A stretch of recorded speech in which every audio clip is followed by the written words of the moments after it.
Ну а в Хангаласском Улусе начались праздничные мероприятия, посвященные 70-летию Победы в Великой Отечественной войне. Так стартовал городской фестиваль «Смотр» под названием «Салют Победы». Участие принимают 72 трудовых коллектива города Покровска. Сюжет Виолетты Засимовой. Фестиваль «Смотр» включает в себя презентацию учреждения, организации или предприятия, выставку декоративно-прикладного искусства и концертную программу. Первыми своими талантами блеснули учреждения культуры. Следующее выступление трудовых коллективов ожидается 26 февраля. Всего фестиваль «Смотр» продлится с 12 февраля до 23 апреля.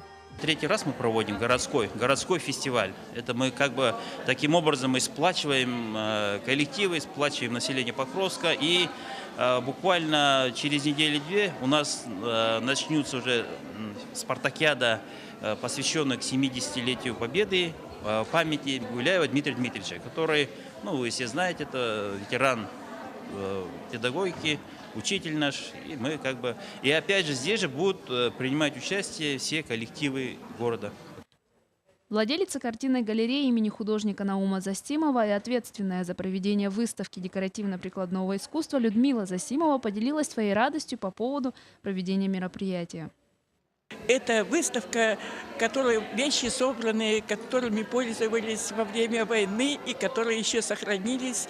Кто участвует в этих выставках, только участникам пока мы даем вот такие вот сертификаты.